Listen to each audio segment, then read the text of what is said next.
Alors, pour résoudre un petit circuit, alors l'aide qui va être donnée, c'est de faire un tableau comportant U, qui est le voltage, R, qui est la résistance, I, qui est de l'intensité. Pour mon type de ligne, c'est mes trois éléments de circuit. J'ai deux résistors, R1 et R2, et j'ai une source de courant, en fait, que ma source est une batterie de deux piles. Quand j'ai fait mon petit tableau, je vais aller écrire les données que je connais. Alors, un des résistors est 4 ohms.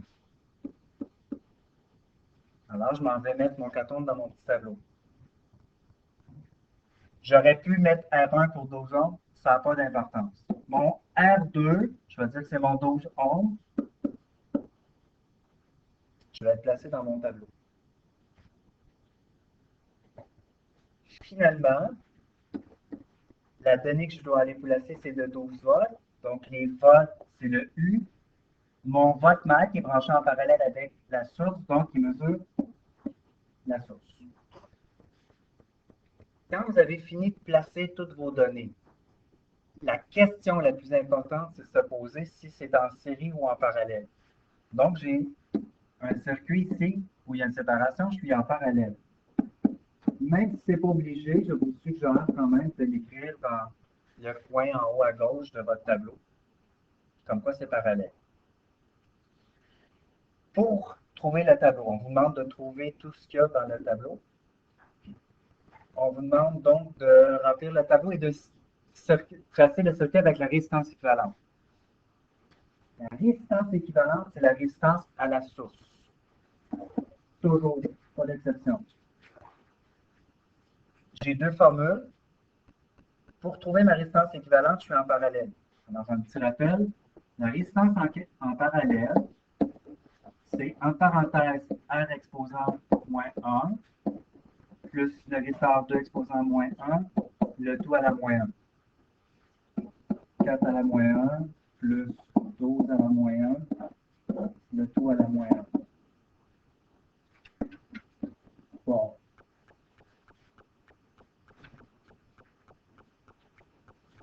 Super important que chaque fois que vous allez écrire une donnée dans votre tableau, c'est qu'il y a une justification dans votre calcul. Puisqu'on m'a demandé de tracer le circuit avec la résistance équivalente, alors c'est comme si votre circuit était un mini-circuit avec une source de 12 volts et un résisteur de 3 ohms.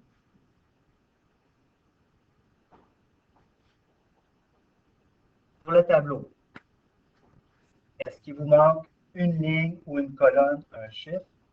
Si oui, c'est qu'on peut le trouver. Donc, la prochaine donnée que je vais pouvoir les trouver, c'est le I de la source, puisque je connais le voltage et la résistance. I, avec un petit S pour dire la source, est égal à U sur R. U de la source sur la résistance équivalente. 12 volts divisé par 3 ohms me donne 4 ampères. Je vais aller le placer dans mon tableau.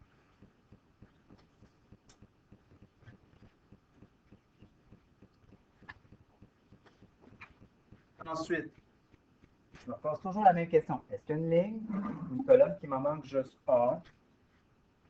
Le problème, c'est qu'actuellement, la première colonne du U, il en manque deux. Ma colonne du I, il en manque deux. Ma ligne du R1 puis ma ligne du R2 aussi, il en manque deux. À chaque fois, ce qui va vous aider, c'est le petit truc pour vous rappeler que le U en parallèle est égal. Le I en parallèle, on doit les additionner. Le U en série, il faut les additionner. Et finalement, le I en série, il faut faire en égal.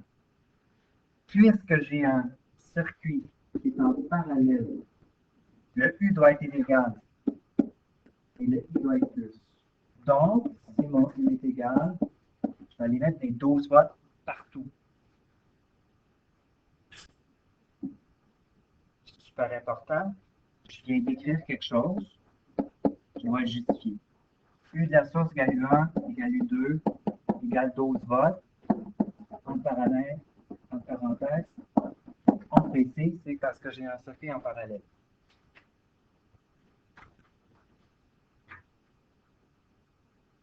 Il nous reste deux petites cases à remplir.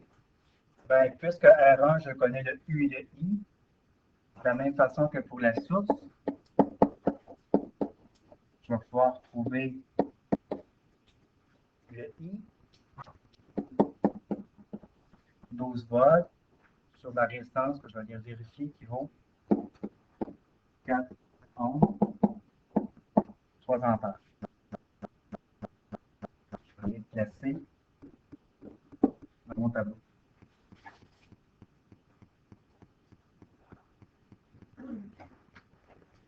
Il nous reste une seule donnée à aller placer. La dernière donnée que vous allez aller placer doit fonctionner autant en colonne qu'en ligne.